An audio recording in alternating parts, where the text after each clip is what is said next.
নদিয়ার কল্যাণী এমসে নিয়োগ দুর্নীতি মামলায় বাঁকুড়ার বিজেপি বিধায়ক নীলাদ্রি শেখর দানা এবং নদিয়ার চাকদহের বিজেপি বিধায়ক বঙ্কিম ঘোষকে সিআইডি হেফাজতে নিয়ে জিজ্ঞাসাবাদ করতে চায় এবং জেরা করতে চাওয়ার আবেদন নিয়ে চলতি সপ্তাহেই কলকাতা হাইকোর্টের দ্বারস্থ হতে পারে সিআইডি।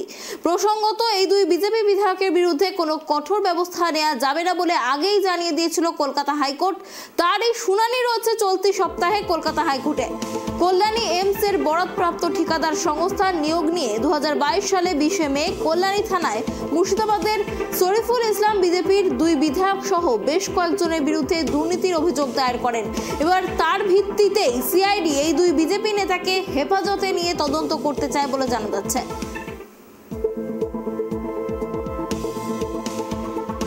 এই বিষয়ে আরো বিস্তারিত জানবো, আমাদের সঙ্গে রয়েছে আমাদের প্রতিনিধি অভ্রদীপ। অভ্রদীপ, দেখো যেমনটা জানা যাচ্ছে যে এমসে যে নিয়োগ দুর্নীতি মামলার যে তদন্ত চলছিল সেই তদন্তে এবার দুই বিজেপি বিধায়ককে হেফাজতে নিয়ে তদন্ত করতে চায় সিআইডি। বিস্তারিত কি জানা যাচ্ছে?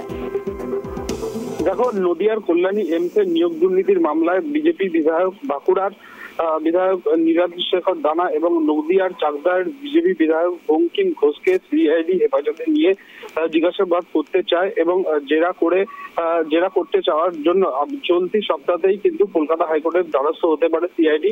প্রসঙ্গত এই দুই বিজেপি বিধায়কের বিরুদ্ধে কোনো কঠোর ব্যবস্থা নেওয়া যাবে না বলে আগেই জানিয়েছিল কলকাতা হাইকোর্ট। তারপর শুনানি রয়েছে চলতি সপ্তাহে।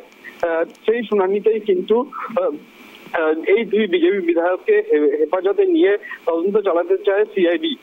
কল্যাণী এমসের বরাদ্দ প্রাপ্ত ঠিকাদারি সংস্থার নিয়োগ নিয়ে 2022 সালের 20 মে কল্যাণী থানায় মুর্শিদাবাদের শরীফুল ইসলাম বিজেপির দুই বিধায়ক সহ বেশ কয়েকজনের বিরুদ্ধে অভিযোগ দায়ের করেন এবং তার ভিত্তিতেই পুলিশ প্রতারণা, অপরাধমূলক ষড়যন্ত্র এবং তার সঙ্গে বহু ধারায় কিন্তু মামলা রুজু করে। অভিযোগ ছিল প্রভাব খাটিয়ে এই দুই বিজেপি বিধায়ক নীলাদ্রি শেখর দানা এবং বঙ্কিম ঘোষ, নীলাদ্রি শেখর দানা তার মেয়েকে এবং বিজেপি বিধায়ক বঙ্কিম ঘোষ তার পুত্র বধূকে চাকরি পাইয়ে দিয়েছিল। প্রসঙ্গত তোমাকে জানিয়ে রাখবো যে এই মামলাতেই কিন্তু কয়েকদিন আগে সিআইডির তরফে বিজেপি বিধায়ক নীলাদ্রি শেখর দানা এবং বিজেপি বিধায়ক বঙ্কিম ঘোষকে কিন্তু তলব করেছিল সিআইডি এবং তারা কিন্তু হাজিরা দেননি এবং তারা কলকাতা হাইকোর্টে যান এবং সেখান থেকেই তারা রক্ষা কবচ পান। কলকাতা হাইকোর্টের তরফে আগেই জানিয়ে দেওয়া হয়েছিল যে এই বিজেপি দুই বিধায়ককে জিজ্ঞাসাবাদ করা যাবে না কোনো রকম ভাবে কলকাতা হাইকোর্টের অনুমতি ছাড়া। তাই জন্য আগামী দিনে কিন্তু কলকাতা হাইকোর্টের নির্দেশ নিয়েই কিন্তু তারা পরবর্তী যে তদন্ত সেটাই কিন্তু চালিয়ে নিয়ে যেতে চায়। অনেক ধন্যবাদ অভ্রদীপ আমাদের সঙ্গে থাকার জন্য। আপনাদের আবারও একবার জানিয়ে রাখি, চলতি সপ্তাহে কলকাতা হাইকোর্টে কল্যাণী এমসের নিয়োগ দুর্নীতি মামলার যে শুনানি সেই শুনানি রয়েছে আর এখানেই দুই বিজেপি বিধায়ককে হেফাজতে নিতে চায় সিআইডি, এমনই আবেদন করবে তারা, এমনটা জানা যাচ্ছে। যেমনটা অভিযোগ ছিল যে এই দুই বিজেপি বিধায়ক নীলাদ্রি শেখর দানা তার মেয়েকে এবং বিজেপি বিধায়ক বঙ্কিম ঘোষ তার পুত্রবধূকে চাকরি পাইয়ে দিয়েছিলেন।